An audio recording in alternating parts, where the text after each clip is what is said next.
Welcome to Monk's Temple. As you settle in, perhaps for the night, let your body find a position of ease. Let your eyes soften, or close if that feels right. There's no need to go anywhere or do anything. Just be here, with the sound of these words, in this shared space of quiet exploration. Let's begin by simply noticing the breath. Don't change it. Just feel it. The natural, gentle rhythm of life moving through you. This breath, right now, is your anchor to the present. And the present is where all peace resides. For the next while, we'll journey together into the landscape of your own mind, guided by ancient wisdom that has calmed hearts for thousands of years. I've walked this path of stillness for 35 years, not as a distant expert, but as a fellow traveler learning from silence, from nature, and from the profound teachings of Buddhism. What I share with you comes from that lived experience. Not as dogma, but as a series of gentle invitations back to the peace you already carry within. Let me begin with a story. Early in my journey, I spent a season living in a small cabin at the edge of a great forest. My mind at the time was a chorus of anxieties, about my purpose, about time slipping away, about whether I was on the right path. One evening, overwhelmed, I walked into the woods until I found a massive, ancient oak tree. I sat with my back against its trunk, feeling its solidity. As dusk fell, I noticed a single leaf detach from a high branch. It didn't fall straight down. It danced.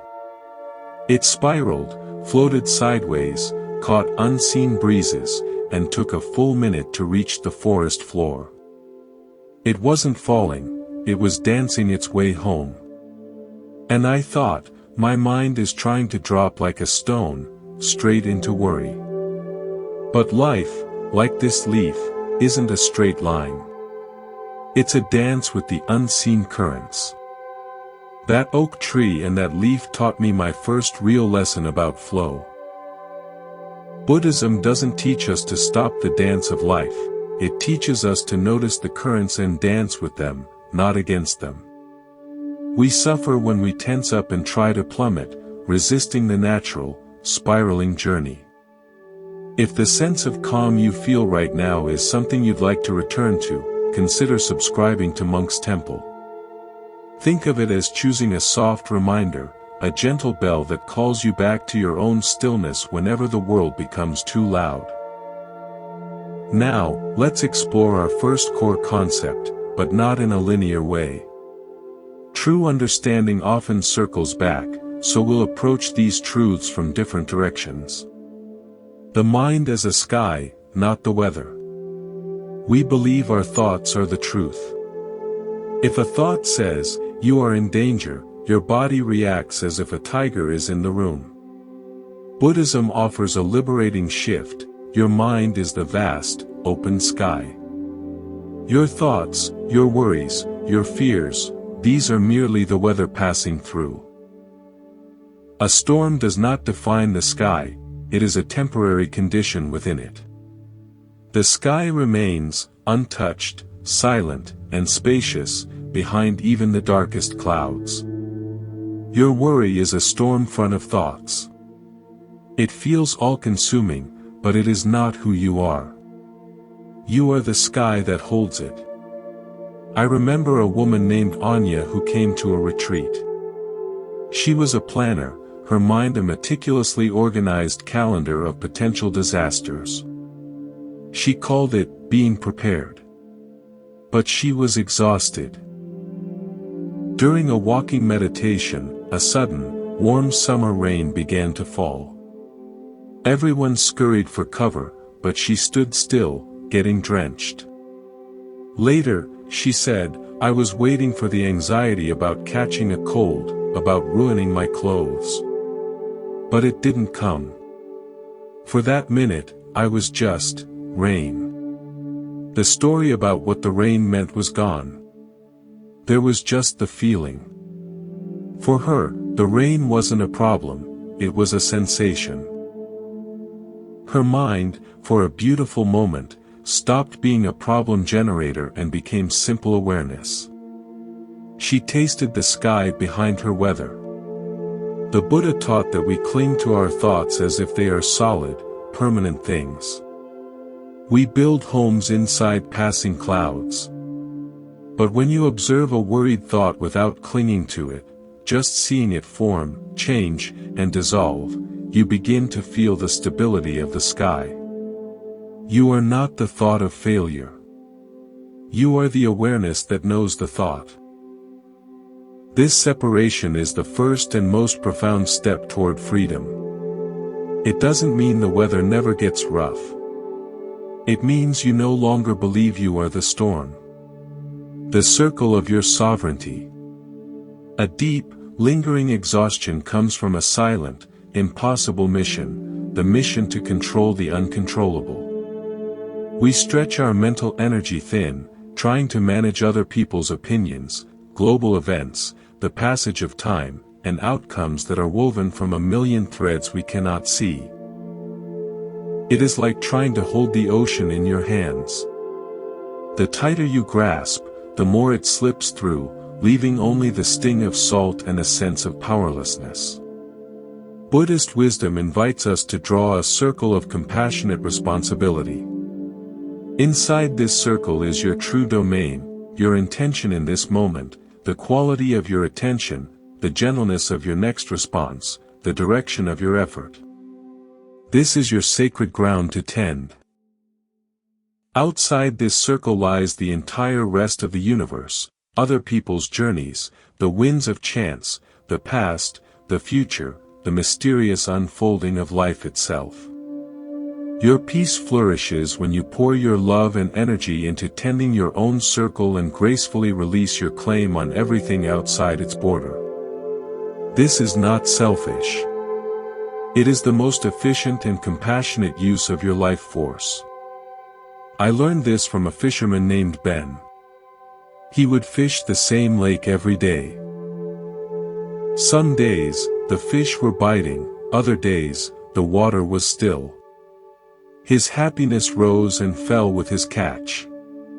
He'd curse the weather, the time of day, the type of bait. One afternoon, after a fruitless few hours, an old man rode by and said, "Your job is to cast the line and sit in the sun. The fish's job is to bite or not. You're only responsible for half the equation." Ben realized he had been trying to control the entire lake. The next day, he went out. He cast his line with care. Then he sat back, felt the sun on his face, listened to the water lap against the boat, and watched a heron stalk the reeds.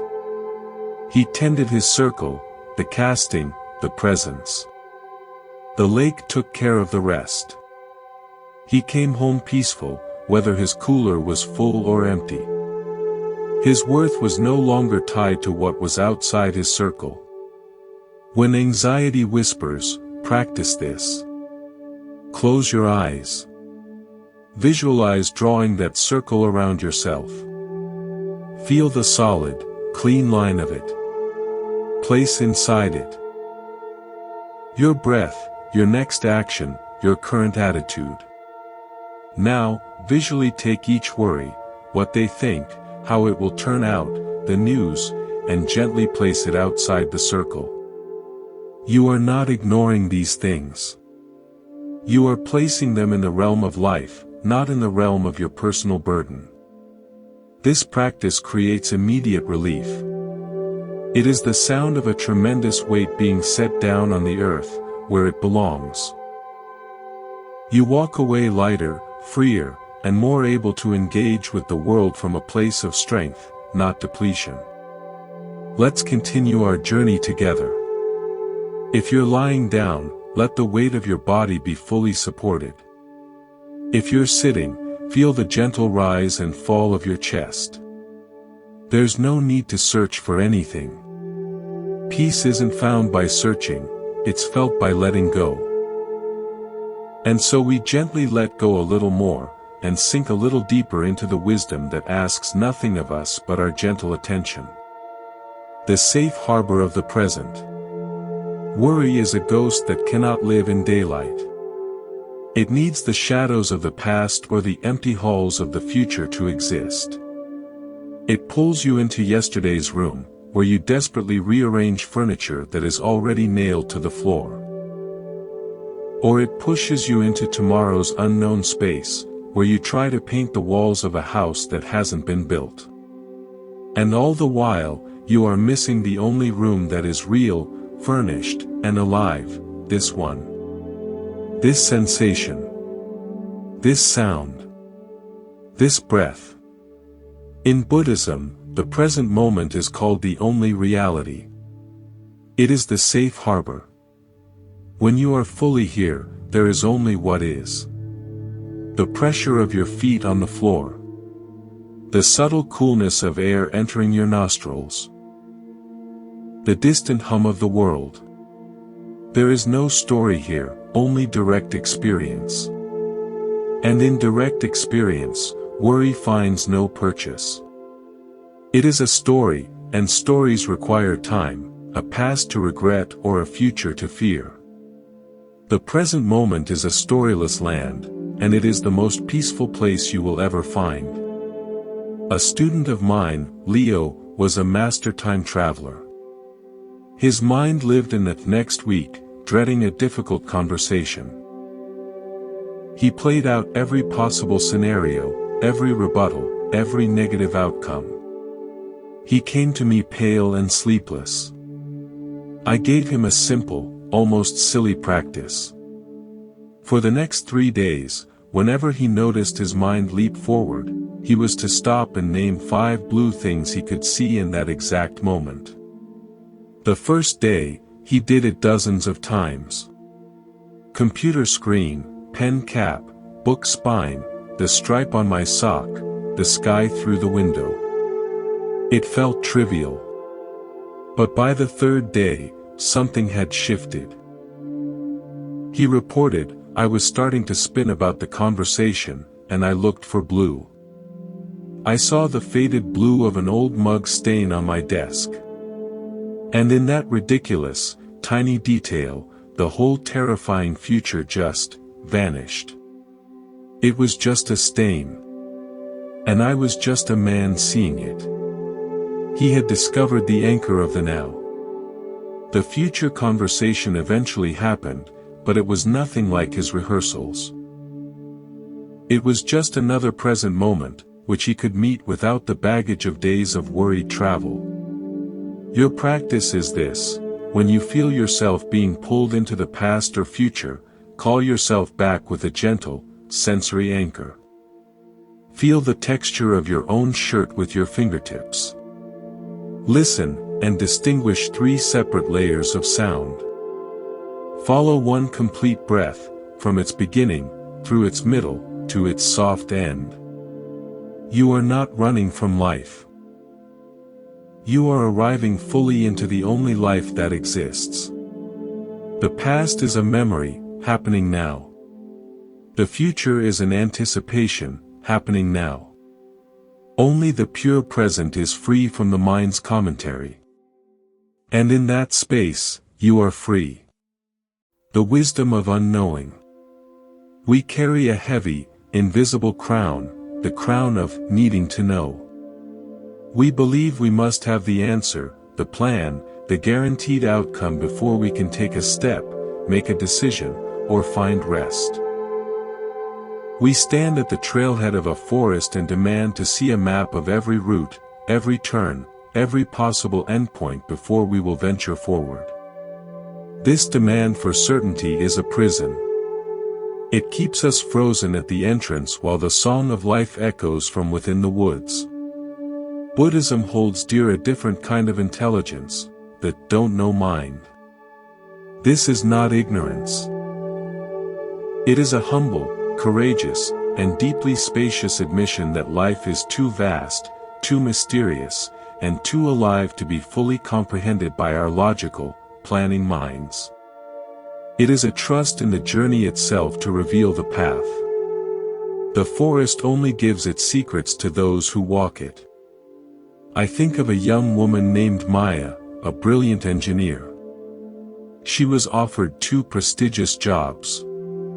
She created complex decision matrices, sought endless counsel, and lay awake analyzing data points. She was trying to think her way to a perfect, risk-free future. The pressure was crushing her joy. I asked her, what if you chose not with the head, but with the heart? What if you picked the path that felt like a yes in your body, and then trusted that the walking would teach you what you need to learn, even if the lesson is that you chose wrong? She was terrified but intrigued. She chose the job that felt like an expansion, not just a prestige. The first 6 months were challenging. Her mind constantly compared to the phantom other path. But she practiced staying present in her chosen reality. She noticed the people, the work, her own energy. Within a year, it became clear this role wasn't her final destination, but it gave her a specific, invaluable skill she didn't know she needed. That skill became the key that unlocked her dream role, which hadn't even existed when she started. She found her way not by knowing beforehand, but by walking with awareness. The wrong choice was the essential stepping stone. When you release the crown of needing to know, your shoulders drop. Your jaw unclenches. You trade the heavy armor of certainty for the lightweight clothing of curiosity. The question shifts from, what if I fail, to, I wonder what I'll discover. This transforms anxiety from a threat into an exploration. Life will never give you the entire script. It hands you one line at a time. Your peace lies in speaking that one line with your full, authentic voice, not in straining to read the climax of a play that is still being written. The garden of attention. Imagine your mind is not a machine, but a garden. It is fertile soil. Every thought is a seed. The thoughts you dwell upon, water with your attention, and fertilize with your emotion are the ones that grow. If you repeatedly water seeds of fear, I'm not enough, this will go badly, they will leave. You will cultivate a thick, dark jungle of anxiety. It will feel overwhelmingly real because you have nurtured it, tended it, given it your precious energy. The Buddha taught this simply: suffering increases when you feed the mind with thoughts that weaken your peace. You have a choice in every moment, a sacred choice, of which seeds to water. This isn't about forced positivity. It's about conscious selection.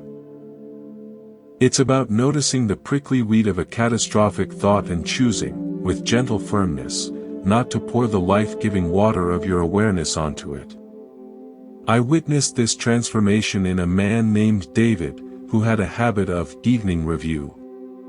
Each night, as he lay down, his mind would tour the garden of the day, watering only the wilted plants, the awkward comment, the unfinished task, the slight he perceived. He'd fall asleep nourishing failure. We worked on a ritual. Before bed, he would mentally walk his garden, but he was to pause at one healthy plant, one thing that had gone okay, one moment of connection, one completed task, and give it 3 full breaths of grateful attention. Just 3 breaths. The first nights, it felt contrived. But he persisted. After a few weeks, he told me, something's changed. The weeds are still there, but they're smaller. And last night, I realized I'd spent a whole minute remembering how my daughter laughed at breakfast. I fell asleep feeling that laugh, not the criticism from my boss. He was becoming the conscious gardener. He wasn't pulling weeds in a fury, he was simply choosing what to cultivate. His inner landscape was slowly transforming from a haunted thicket into a more ordered, peaceful plot where flowers of contentment had room to grow. You are that gardener. You hold the watering can. Worry gains its terrifying size only through your consistent, unconscious nurturing. When you become the awake, loving gardener of your inner world, you reclaim your sovereignty. You learn to spot the first green shoot of a fear thought and whisper, "No water for you today." You turn your attention, your life force, toward the seeds of peace, of "I am here," of "this is enough." This is the gentle, daily cultivation of a peaceful heart. Let us continue, deepening into this space of gentle awareness. There is no rush. No destination to reach. Simply allow each word to be a soft step on a quiet path within. Notice how your body feels in this moment. The points of contact with the chair or the bed. The rhythm of your breathing, all on its own. This is the practice of presence. And in presence, we find our next understanding. The strength of the willow, acceptance over resistance. We often mistake acceptance for surrender in battle, a white flag waved in defeat. We fear that to accept is to let life roll over us, to become passive, to agree with all that is painful or wrong. But in the profound view of Buddhism, acceptance is not weakness, it is the ultimate resilience. It is the strength of the willow tree that bends in the storm rather than the oak that cracks. Acceptance is the courageous act of seeing reality with clear eyes, without the distorting lens of our struggle against it, and ceasing to waste your precious life force arguing with what already is. Think of yourself in a small boat on a wide river, wanting to go east. But the current is flowing west. You can seize the oars and row with all your might against the water, muscles burning, heart pounding, making minuscule progress. This is resistance. It is agony. Acceptance is not giving up and capsizing.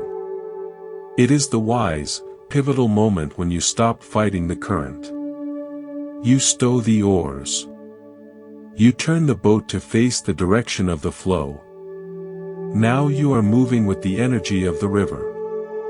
You are free to steer, to navigate, to avoid rocks, but you are no longer destroying yourself in a futile battle. Your worry is the act of rowing upstream against the current of reality. Your peace begins the moment you put the oars down. I learned this lesson not in tranquility, but in physical pain. For years, I had a recurring pain in my shoulder. My reaction was a silent war, this shouldn't be happening. I need to be strong. This is an enemy to defeat. The resistance was a second layer of suffering, a tight fist of anger and fear clenched around the original sensation. One day, during a long sit, the pain arose sharply. Instead of my usual internal battle, out of sheer exhaustion, I simply stopped. I turned my attention toward the pain, not as an enemy, but as a sensation. I observed it with curiosity, its precise location, its pulsing quality, its edges. I stopped calling it my pain and just saw it as a pattern of energy.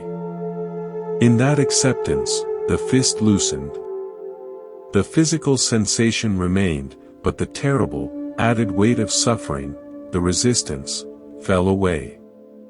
In the spaciousness that followed, I could finally care for the pain wisely, without hatred. Acceptance didn't cure the condition, it cured my relationship to it. When you resist what is, a loss, a change, a disappointment, a delay, you create internal friction. That friction is the heat of suffering. Acceptance is the release of that friction. It is saying softly, this is the current of the river right now. I am here in it.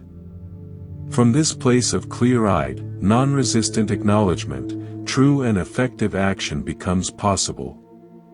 Action born of wisdom, not panic. You become responsive, not reactive. You find that the soft, yielding strength of the willow is far more durable than the rigid brittleness of the oak. The alchemy of a grateful heart. If worry vibrates at the frequency of scarcity, a tightening, a reaching, a fearing of loss, then gratitude vibrates at the frequency of abundance, an expansion, a receiving, a recognition of what is already given. They cannot occupy the same inner space. Gratitude is not a naive denial of difficulty. It is the conscious, deliberate practice of widening your lens to take in the entire landscape, not just the single storm cloud on the horizon. Buddhism teaches that the mind takes the shape of what it rests upon. Rest it upon lack, and it becomes anxious. Rest it upon gratitude, and it becomes grounded. Gratitude is the quiet alchemist of the soul. It takes the leaden, heavy feeling of what is missing and, through the mere act of noticing, transforms it into the golden awareness of what is here. It does not change the facts of your life, but it utterly transforms your experience of them. A heart steeped in gratitude has built its foundation on a sense of enoughness. From that stable ground, the tremors of worry are felt as distant echoes, not as earthquakes. I hold the story of a man named Henry close to my heart. A veteran, he carried wounds that weren't visible, his mind a fortress of traumatic memories and a profound sense of deficit. He came to the temple shrouded in silence and jumpiness. We began a practice that seemed absurdly simple. Each night, he was to write down 3 things he was grateful for. They could not be grand philosophical concepts. They had to be concrete, sensory, mundane. The first night, he sat for an hour, pen hovering. Finally, he wrote, 1. The weight of the blanket. 2. The taste of toothpaste. 3. The way the lamplight makes a circle on the floor. He felt foolish. But he continued. Over weeks, his list began to change, the sound of rain on the roof. The memory of my brother's smile. The strength in my legs to climb the temple steps. He was, without realizing it, building a new internal world, brick by humble, grateful brick. He told me months later, the past hasn't changed. But now, when the old fears surge, I have somewhere else to go. I feel the weight of the blanket. I see the circle of light. It's like a lifeline thrown into the stormy sea. It's real, and it's here, and it's good. Gratitude had not erased his history, but it had given him a tangible, peaceful present to inhabit and return to. Begin this alchemy in the smallest way. Feel a genuine thank you for the next full, unobstructed breath. For the roof that shelters you. For the miracle of sight or hearing. This practice is a neural pathway builder. Each moment of gratitude is like carving a new, well-worn trail through a mental forest where only fear trails existed. Soon, your mind will naturally, effortlessly, walk the gratitude paths. Worry will become an overgrown, unused track. Your very being will shift from a vibration of seeking safety to one of appreciating sanctuary. The observer in the clearing. So much of our life is spent deep in the forest of reaction. A thought appears, and we chase it down a rabbit hole. An emotion surges, and we are swept away in its current. Something changes, and we immediately tense or flee. We are lost among the trees, believing the forest is all there is. Buddhist practice is the discovery of a clearing. Imagine that in the very center of your busy mental forest, there is a sunlit clearing.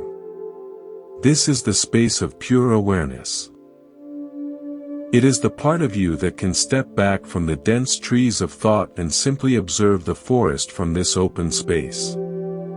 From here, you can watch thoughts come and go like birds flitting through branches. You can feel emotions rise and fall like changes in the wind. The clearing itself remains still, quiet, undisturbed. It is not the birds or the wind, it is the open sky above and the steady earth below. This was the core of my own training. For months, my meditation was simply to label whatever arose, thinking, planning, hearing, aching, remembering. It felt like I was just narrating chaos. But slowly, a subtle but profound separation occurred. I began to sense that the I that was doing the labeling was different from the things being labeled. There was the thought of worry, and there was the awareness that knew the thought. The awareness was calm, spacious, and untouched. The worry was just a temporary event happening within that awareness. This is the great reprogramming, shifting your sense of identity from the ever-changing content of your mind, the worried thought, the sad feeling, to the constant, peaceful context of your mind, the aware presence that knows all content. Picture yourself watching an intense, suspenseful film. For a while, you're completely gripped. Your palms sweat. Your heart races. You are in the story. Then, you remember you're in a theater. You feel the plush seat beneath you, smell the popcorn, hear the quiet cough of another viewer. You are still watching the movie, but you are no longer lost in it. You are the observer in the seat. Your worry is that gripping film. Your awareness is the moment you remember you're safely in the theater seat. You can watch the drama unfold without being terrified by it. Nurture this inner observer. In a moment of stress, pause. Take one deep, slow breath and silently ask, what is aware of this feeling right now? Don't answer with a thought. Instead, feel into the silent, knowing space that is observing the feeling. That is your clearing. That is your true home. The more you learn to rest as this observer, the less power the passing weather of thought has to disturb you. You realize, experientially, that you are not your worries. You are the vast, peaceful presence in which worries appear and disappear. This realization is the deepest form of freedom. Let us move deeper into this stillness together. There's nowhere to arrive, nothing to achieve. Just allow yourself to be here, listening, feeling, breathing. The world outside can wait. For now, there is only this sanctuary of words and your own gentle awareness. Let's explore the next layers of this peaceful understanding. The sanctuary of silence. In a world that shouts, that fills every second with sound, opinion, and stimulation, silence is not an absence. It is a sacred presence. Buddhism teaches that a noisy mind is a worried mind. Worry thrives in the crowded marketplace of endless thought. It hides among the throngs of what-ifs and if-onlys. When you create inner silence, you clear the marketplace. You send the crowds home. Worry, with nowhere to hide, begins to lose its form. Think of your mind as a glass of water filled with fine sand. If you are constantly stirring it, checking your phone, chasing thoughts, replaying conversations, the water stays cloudy, turbulent. You cannot see through it. But if you set the glass down and let it be perfectly still, the sand gradually settles. The water becomes clear, transparent. Your natural clarity and wisdom are like that clear water. The stirring is the mental noise. The stillness is the silence you consciously create. You don't have to create peace, you simply have to stop disturbing the water so it can reveal the peace that is already there. For many years, I observed a daily hour of nothing. No reading, no writing, no music, no planning. Just sitting, walking slowly, or doing a simple task like sweeping, in utter silence. At first, it was deeply uncomfortable. The mind screamed for input, for distraction, for its familiar noise. It felt like emptiness. But over time, that hour transformed. It became not empty, but profoundly full of a rich, textured quiet. It was in that cultivated silence that I began to hear my own intuition, a soft voice that had been drowned out. I could distinguish between a true, intuitive guidance, a quiet, persistent knowing, and mere mental chatter, a loud, repetitive buzzing. One silent morning, the clear, compassionate solution to a long-standing personal conflict arose, not from thinking, but from the space between thoughts. The answer had been there all along, beneath the noise. You can create your own sanctuaries of silence. It might be 5 minutes upon waking, simply feeling your breath.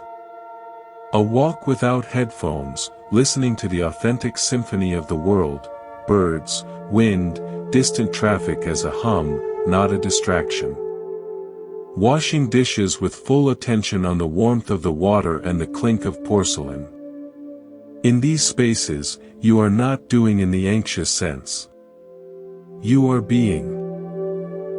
You are allowing the sand of worry to settle. From this settled clarity, right action emerges naturally, gracefully, without the frantic energy of anxiety. You are reconnecting with the still, calm center that is your true nature. In that center, worry cannot take root. The art of flowing with the river. Life is not a road to be paved and controlled. It is a river, wide, deep, and moving with its own ancient intelligence. You have a fundamental choice. You can stand on the bank, terrified of the current, trying to build dams and levees to control it, analyzing every ripple as a sign of danger, exhausting yourself in resistance. This is the posture of worry. Or, you can step into the river. You can learn its rhythms, feel its support, and let it carry you. You can't control its speed or ultimate destination, but you can learn to swim, to float, to navigate its currents with grace and trust. This is the posture of peace. The Buddha taught that clinging, to specific outcomes, to people, to our ideas of how life should be, is the very root of suffering. Flow is the release of that clinging. It is participating fully, passionately even, in the river of life without demanding it be a different river, a calmer river, or a river that flows only where you wish to go. I learned this not from a scripture, but from a potter named Silas. He would sit at his wheel with a vision of a perfect, symmetrical vase in his mind. But the clay, a living, responsive material, had its own will. If he forced it, gripped it too tightly, imposed his rigid vision, the clay would rebel, wobble, collapse, or crack. He learned to apply a steady, gentle, guiding pressure while simultaneously surrendering to the clay's natural movement. He entered a dance with it. The resulting pieces were rarely what he first pictured. Sometimes they were better, more organic, more alive, with a unique beauty that could never have been planned. The best work, he told me, happens when I stop being a dictator and become a partner with the clay. Your life is that clay. You have intentions, visions, dreams, the steady guiding hand on the wheel. But you must also surrender to the nature of the material, the reality of circumstances, the freedom of others, the mystery of timing. When you combine clear intention with deep, respectful surrender, you co-create a life of authentic beauty and resilience. You stop worrying about the final, perfect shape and become immersed in the sacred, present moment act of creation itself. You flow. Flow is, at its heart, an act of trust. Trust that you are part of a larger intelligence. Trust that lessons arrive precisely when you are ready for them. Trust that even the difficult stretches, the rapids, are carving depth, strength, and character into your soul. When you choose flow, you exchange the exhausting illusion of total control for the liberating reality of profound participation. You are no longer a fearful spectator on the bank. You are a swimmer in the sacred river of existence, and your very movement is a prayer of trust. The unseen weaver, letting go of the illusion of control. We often live with a hidden assumption that we are the sole weavers of the tapestry of our lives. We believe that if we just think ahead enough, plan well enough, and worry hard enough, we can control the pattern, the colors, the outcome. This illusion is a heavy burden. It makes us responsible for every thread, every knot, for the entire, infinite loom. When a thread snaps or a color appears that we didn't choose, we see it as a personal failure, a tear in the fabric of our destiny. Buddhism gently reveals a different perspective. You are a weaver, yes. You hold a shuttle, and you choose, moment to moment, the quality of your thread, your intention, your kindness, your effort. But you are not weaving alone. There is an unseen weaver at the same loom, life itself, chance, mystery, the actions of countless others, the laws of nature. This unseen weaver brings threads of unexpected color, of sudden change, of loss, and of unlooked-for grace. The tapestry of your life is a co-creation. Worry is what happens when you try to snatch the shuttle from the unseen weaver's hand, when you believe the entire masterpiece depends on you alone. I recall a couple, Elena and Mark, who planned their wedding with meticulous, beautiful detail. They wanted a perfect, sunny garden ceremony. They worried about everything, the guest list, the flowers, the weather. The forecast showed a 70% chance of rain. The week before was agony for them, a battle against the unseen weaver. The morning of, it poured. Their dream was ruined. They had to move everything, heartsick, into a cramped indoor hall. But during the moved ceremony, something magical happened. The forced intimacy, the sound of rain drumming on the roof, the shared laughter at the disrupted plans created a feeling of profound, authentic connection that a flawless garden party might never have fostered. Years later, they told me it was the rain, the mistake, the surrendered control, that made their wedding truly memorable and real. The unseen weaver had brought the thread of rain, and in doing so, wove a deeper bond. When you feel the urge to control everything, pause. See if you can acknowledge the other weaver at the loom. You can whisper, "I will do my part with love and care. I will tend to my shuttle. The rest of the pattern is not mine alone to dictate." This acknowledgement is an immense relief. It doesn't mean you become passive. It means you become a collaborative artist with life itself, open to the beauty of the unplanned thread, the surprising color. You trade the anxiety of sole authorship for the curiosity of co-creation. The tapestry becomes more interesting, more rich, and infinitely more peaceful to work on. Let's settle back into our shared quiet. The outside world is just a story now.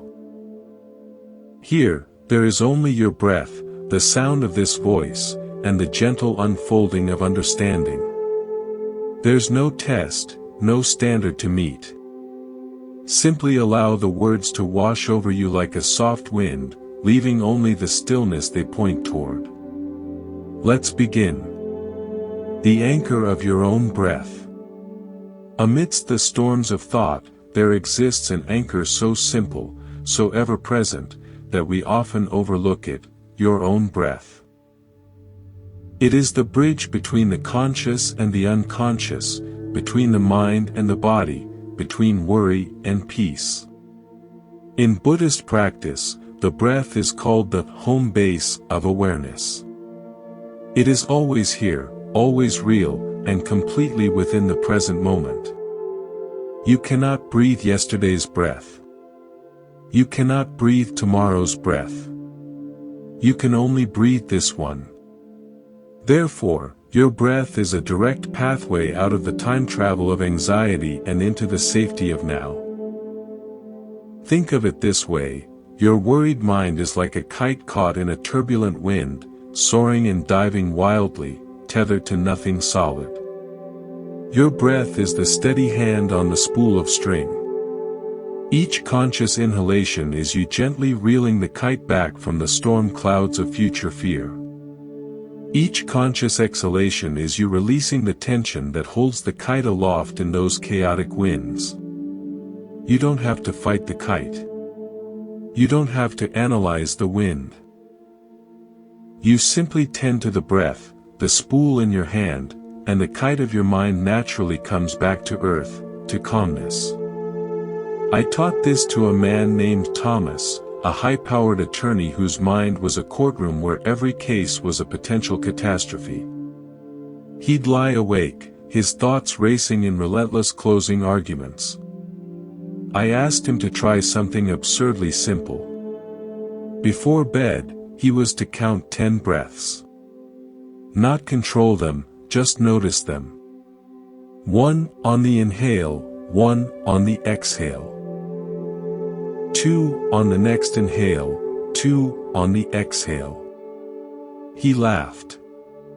It seemed too trivial for the scale of his anxiety. The first night, he couldn't get past 3 before his mind dragged him back into a legal brief. But he kept trying. After a week, he told me, something shifted last night. I got to 7 before I noticed I was thinking. And for that space between 3 and 7, there was nothing. No case, no worry. Just dark, quiet, and my breath. It was the deepest rest I've had in years. He had found his anchor. The cases didn't disappear, but he now had a port he could sail to when the seas of his mind grew too rough.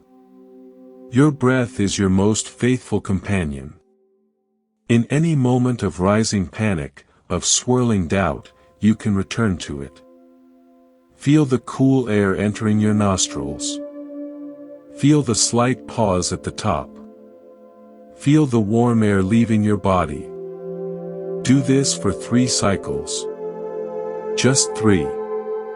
In that small act, you are declaring to your nervous system, we are here. We are safe. We are alive in this moment, and this moment is manageable. This isn't bypassing your problems, it's grounding yourself so you can meet them from a place of strength, not from a place of terror. The lesson of the mountain.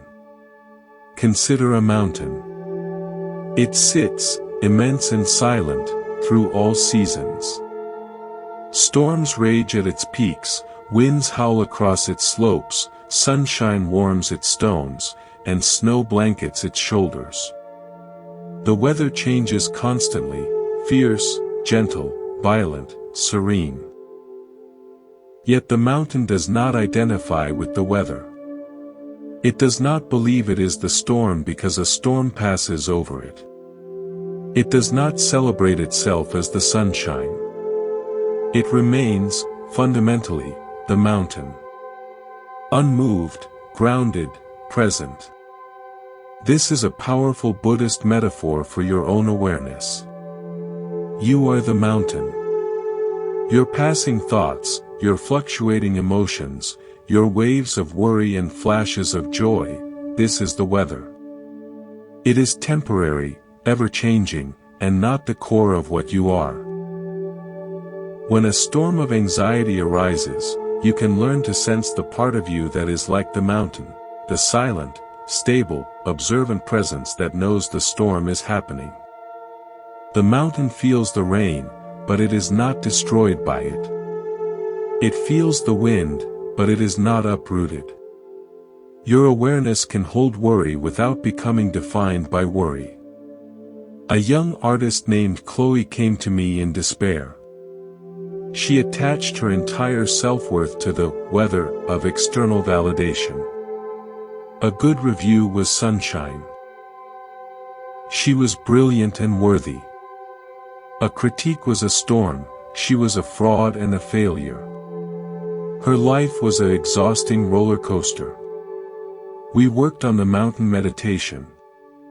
She would sit and imagine herself as an ancient, unshakable mountain.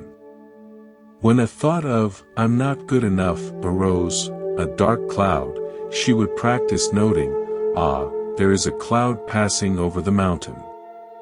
She would not follow the cloud's story. She would feel her own mountainness. The solidity of her seated body, the enduring fact of her existence. Slowly, she began to internalize this. One day, she received a harsh critique. She felt the old storm surge. But then, almost automatically, she took a deep breath and felt her feet on the floor. I am the mountain. This feeling is the weather, she reminded herself. The pain of the critique didn't vanish, but it didn't devastate her. It passed. And she remained, ready to create again. She had discovered her own unshakable ground. You can practice this now. In your mind's eye, see a vast, majestic mountain. Sense its deep roots in the earth, its towering, stable presence. Now, imagine your current mood, your dominant thought, as a weather pattern around it. Is it a gentle breeze? A fog of confusion? A thunderclap of fear? Watch that weather pattern from the perspective of the mountain. The mountain doesn't chase the weather. It doesn't beg for it to stay or plead for it to leave. It simply is, and the weather moves across its vastness. You are that. You are the space in which the weather of your mind happens. Knowing this changes everything. Welcome back to this quiet space. Let any sounds around you just be part of the landscape, not a distraction. Let your body be heavy, supported. Let's continue our exploration inward, not with force, but with the soft curiosity of someone listening to their own heart. The practice of beginner's mind. There is a concept in Zen Buddhism called Shoshin, beginner's mind. It is an attitude of openness, eagerness, and a lack of preconceptions. A beginner looks at a tree and sees wonder, complexity, life. An expert might see only Quercus alba, age approximately 50 years. The expert's mind is closed by knowledge, the beginner's mind is open with wonder. Worry, in many ways, is the voice of the expert mind, the mind that believes it knows how the story will end, that it has seen this all before, that it can predict the pain. It closes down possibilities and sees only threat. To cultivate beginner's mind is to consciously say to yourself, I don't actually know. I don't know how this conversation will go. I don't know what this pain means. I don't know what tomorrow holds. And in that, not knowing, a spaciousness appears. Instead of the claustrophobic tunnel of a fearful prediction, you have an open field of possibilities. Some of those possibilities may be difficult, yes, but others may be neutral, and some may even be beautiful. Worry blinds you to all but the worst ones. Beginner's mind allows you to see the entire field. I saw this in my friend Leo, a retired teacher who faced a serious health diagnosis. His expert mind immediately constructed a terrifying narrative of decline and suffering, based on stories he'd heard and things he'd read. He was drowning in this known future. I asked him to try, just for a few minutes a day, to approach his own body and his experience with beginner's mind. For these few minutes, I said, act as if you are a scientist from another planet, encountering this human experience for the very first time. What does the fatigue actually feel like? Not as a symptom of decline, but as a pure sensation. What is the quality of this moment of uncertainty? Not as a portent of doom, but as a unique emotional weather. He began to do this. He reported back, astonished. When I stop treating the feeling as a known chapter in a sad book, and just feel it as a sensation, it changes. The fear loosens. Sometimes, in the middle of it, I'll notice the light on the wall, or the taste of my tea, and think, that's also here. He wasn't denying his reality, he was encountering it freshly, moment by moment, which robbed the worried, expert, narrative of its totalitarian power. You can practice this with any worry. When you catch yourself in a familiar, fearful story, this always happens to me, they're going to be angry, pause. Take a breath and say, beginner's mind. Then, look at the situation as if for the first time. Is it truly, exactly the same as before? What tiny detail is different? What possibility have you not considered because your expert mind closed the door on it? This practice infuses life with curiosity instead of dread. It turns a problem into a mystery, and a mystery can be faced with a heart that is open, not braced. The liberation in "this too shall pass." Worry makes a promise it cannot keep. It tells you that the painful feeling, the difficult situation, the anxious state, is permanent. It whispers, "This is your life now." It paints a still image of suffering and tells you it's a fresco, fixed for all time. Buddhism, and indeed all of life, reveals the opposite truth, impermanence. Everything changes. Every feeling, every situation, every thought arises, stays for a time, and passes away. The storm does not last forever. The joy does not last forever. The peace does not last forever. The key is to not cling to any of it, but to understand the flow. Knowing, "This too shall pass," about a moment of joy can temper attachment. Knowing, "This too shall pass," about a moment of agony can provide immense, life-saving comfort. This phrase is not a trivial platitude. It is a deep meditation on the nature of reality. When you are in the grip of panic, if you can remember to mentally whisper, "This is a state. It has arisen. It will also pass," you create a tiny but critical gap between you and the experience. You are no longer fused with the agony, you are the one observing a temporary phenomenon. This doesn't make the pain vanish, but it removes the added suffering of believing it is eternal. I witnessed its power with a woman named Maria after she lost her partner. The grief was a physical weight, a darkness she was sure would be her permanent home. She could not imagine a future without it.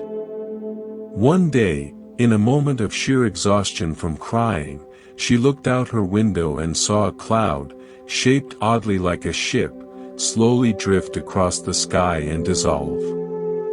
The simple, wordless truth of that cloud's journey, appearing, changing, disappearing, spoke to her. I realized my grief was that cloud, she said later. Not that it was insubstantial, but that it wasn't the whole sky, and it wasn't forever. It would change shape, it would sometimes blot out the sun, and one day, it would be gone. This didn't end her grief, but it ended her despair about the grief. She could let it be there, knowing it was a visitor, however long-lasting, not a new owner of her soul. When worry holds you tight, feel into the sensation of it. Now, remember that every single sensation you have ever had in your life, every itch, every thrill, every heartache, has passed. This one will too. Your body knows how to process emotion. Your mind knows how to move on. You are built for change. Trusting in impermanence is not hopeless, it is the ultimate hope. It means no dark night is endless. It means you can endure, because you know the dawn is woven into the very fabric of time. You just have to breathe, and wait, and watch the cloud move. Let's return to the quiet. Each return is a homecoming to yourself. Feel the space inside you. It is vaster than any thought, any worry. Let's explore that vastness now. The difference between pain and suffering. Buddhism makes a crucial distinction, one that can liberate you, the difference between pain and suffering. Pain is inevitable. It is the first arrow. Physical pain, the pain of loss, the pain of disappointment, the ache of loneliness. These are part of the human experience. They come with having a heart that can love, a body that can feel, a life that is intertwined with others. Suffering, however, is the second arrow. It is our reaction to the pain. It is the story we tell about it, the resistance, the why me, the rumination, the projection of that pain into a fearful future. The first arrow is life. The second arrow is what we shoot into our own wound. Worry is almost entirely the flight of the second arrow. A difficult event, the first arrow, has happened, or might happen. Then the mind takes over, firing a volley of second arrows. This is unbearable. This proves I'm a failure. This will ruin everything. I can't handle this. The suffering comes from these arrows, not solely from the original event. Your work is not to avoid the first arrows of life, that is impossible. Your path to peace is to learn to catch the second arrows, to not shoot them at yourself. I worked with a man named Sam after a business failure. The failure itself was painful, lost money, lost face, the first arrow. But his suffering was catastrophic. He was firing second arrows constantly. I am a complete fool. My family will never respect me again. I'll never recover. My life is over. He was living in a hell of his own creation, far worse than the boardroom loss. We began to practice naming the arrows. When a thought arose, he would ask, is this the first arrow, the fact? Or is this a second arrow, my story about the fact? I lost $50,000 was a first arrow. I am a failure was a second arrow. Slowly, he learned to feel the clean pain of the loss without injecting it with the poisonous story. The clean pain was manageable. It was grief, it was regret, but it wasn't annihilation. The suffering began to subside. He could then begin to rebuild, not from a place of self-hatred, but from a place of having met a painful fact with clear-eyed acceptance. In your own life, practice this discernment. When you are in distress, pause. Ask, what here is the clean, unavoidable pain of being human? And what here is the extra layer of story, judgment, and fear I am adding to it? Place your compassionate attention on the clean pain. Breathe with it. It is just a sensation, an event. Then, see if you can gently disentangle from the second arrow stories. Watch them as thoughts, not truths. This practice doesn't make life painless, but it eliminates the vast majority of your suffering, which is self-inflicted. It leaves you stronger, clearer, and remarkably more resilient. The mirror of relationships. Our relationships often act as the clearest mirrors for our inner state.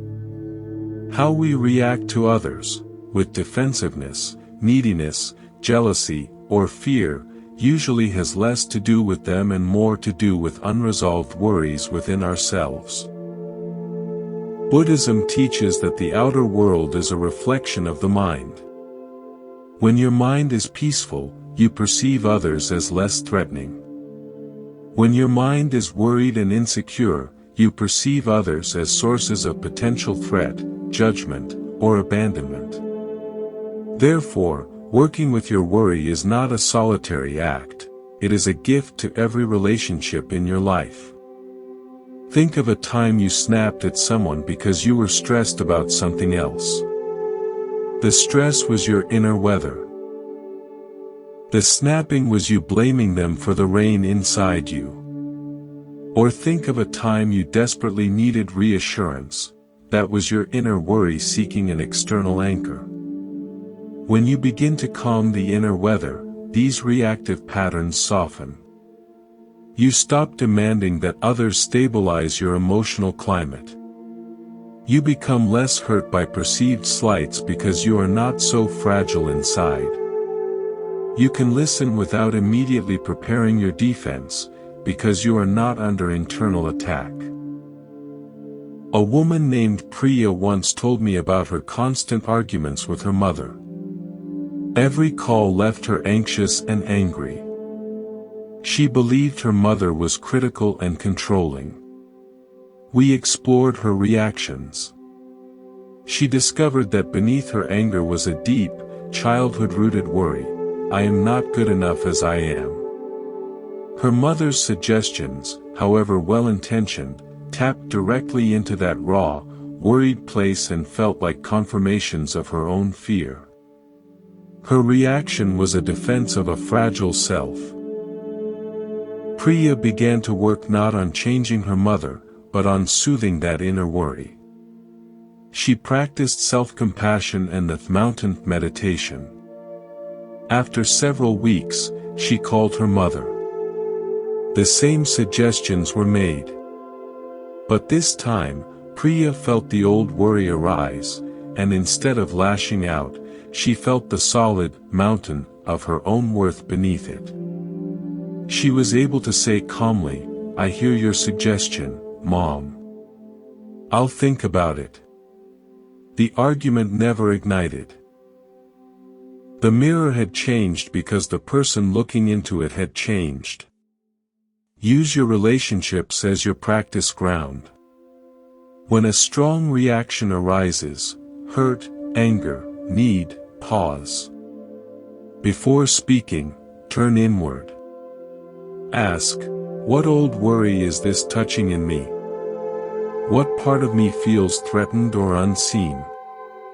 Attend to that part of yourself first, with breath and kindness. Then, from that more solid place, re-engage. You'll find communication becomes cleaner, kinder, and far less charged with the static of your own unresolved fear. You stop seeking peace from others and begin bringing peace to them. And so we arrive here, not at an end, but at a silent beginning. All the words have simply been fingers pointing at the moon being the quiet, aware presence that you are. Let everything that has been spoken settle now, like leaves falling gently to the forest floor, leaving the air clear and still. Let's integrate this journey. Living from the heart, not the head. We spend so much of our lives trapped in the control room of our heads, analyzing, planning, worrying, judging. But peace is not manufactured in the control room. It is cultivated in the heart space, the place of feeling, sensing, and intuitive knowing. The head deals in concepts of past and future. The heart knows only the present beat, the present feeling. To stop worrying is not to become a better thinker. It is to become a more compassionate feeler. It is to drop your awareness from the swirling vortex of thoughts in your head down into the calm, steady rhythm of your chest. From here, you perceive the world not as a series of problems to solve, but as a field of experience to be felt. The Buddhist teachings on compassion, karuna, and loving kindness, metta, are direct pathways from the worried head to the peaceful heart. When you are worrying about yourself, you are trapped in the small, scared story of me. When you practice sending feelings of care and kindness, first to yourself, then to others, you break out of that cramped story. You connect with a sense of shared being.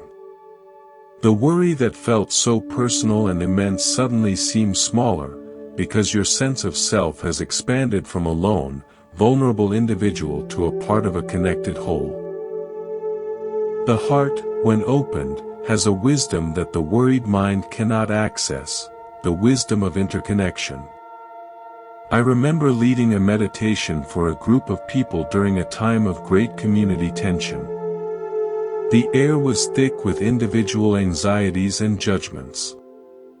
We moved from a mindfulness of breath practice directly into a metta practice.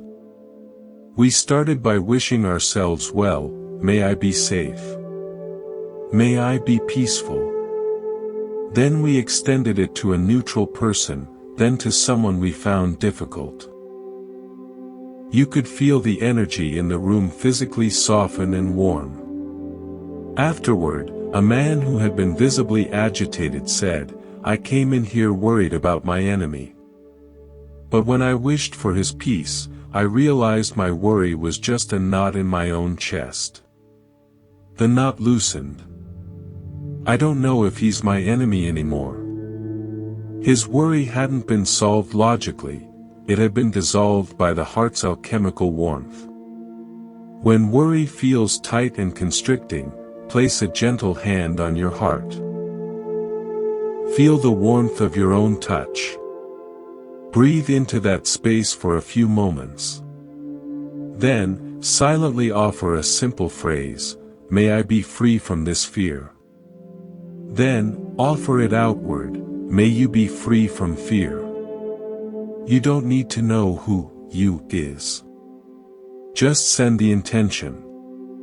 This practice bypasses the storytelling mind and speaks directly to the emotional core. It reminds you that peace is a quality of the heart, not a conclusion of the intellect. The continuous return. This is not a journey with a finish line. There is no state of perfectly worry-free to achieve and then hold on to. That very desire is just another form of clinging, another setup for suffering. The spiritual path, as taught in Buddhism, is a path of continuous return. You will wander. You will, countless times, forget that you are the sky and get lost in the storm. You will pick up burdens that are not yours. You will time travel into fear. This is not failure. This is the human part of the path. The practice, the whole of the practice, is the gentle, forgiving, immediate return. The moment you notice you have wandered is the moment of awakening. In that noticing, you are already back. No drama is needed. No self-scolding. Just a soft, inward smile, ah, there I went. Welcome back. And you anchor again in the breath, in the senses, in the present moment.